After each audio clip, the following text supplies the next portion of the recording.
Students, in this session, I'll explain you how water is absorbed from the soil through root hair deep into the root.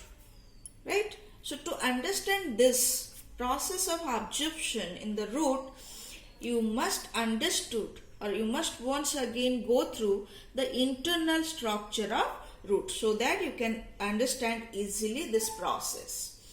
So water is absorbed in the root through the root hairs, and number of root hairs are present, and that increases the surface area of absorption.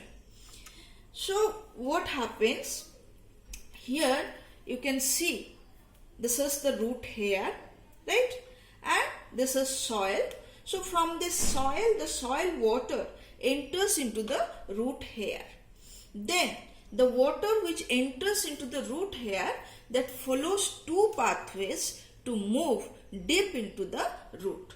The two pathways are Apoplast pathway and another one is Symplast pathway. So what is Apoplast pathway? That is the pathway which involves the non-living component of the root. That means the intercellular space is present and the cell wall.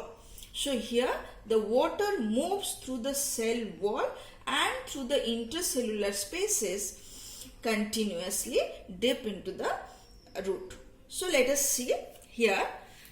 So here this is the anatomical or the internal structure of a root. This is root hair, the epidermis. This portion is cortex made up of loosely packed parenchymatous cell having number of intercellular spaces. There is the endodermis, then pericycle, then there is the xylem. Clear? So when water is absorbed through the apoplastic pathway, water through the root hair enters to the root cell wall.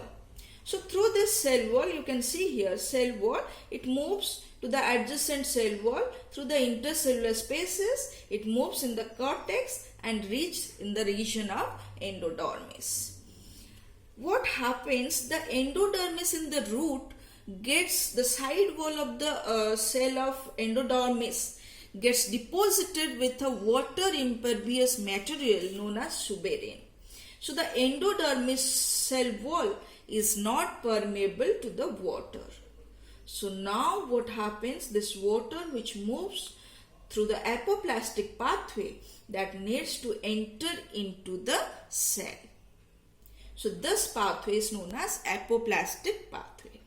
Another one is symplastic pathway, that involves the living component. That means water moves through the cell, or it passes the cell membrane, enters into the cell cytoplasm, then through the plasmodesmata, it enters from cell to cell and reach to the deep into the root.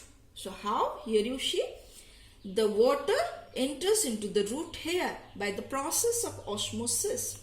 So when water is absorbed, that moves through the cell cytoplasm, it passes the membrane and enters to the cell cytoplasm. Through the plasmodesmata, it enters to the endodermal cells.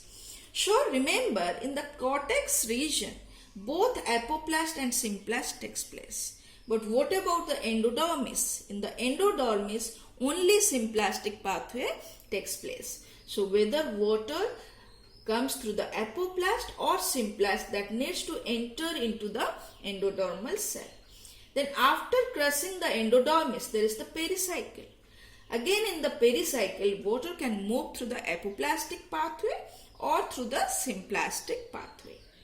Then it reaches to the xylem vessels. So once it reaches to the xylem vessels, again students remember, xylem is a non-living cell. Right? So the water moves again in the non-living component. That means in the xylem vessels. Right? So this is again apoplastic pathway. So through the xylem vessel, the water becomes continuous to the xylem vessels of stem and move up in the plant. So this is about the process of apoplastic and symplastic pathway for the water transportation in the root.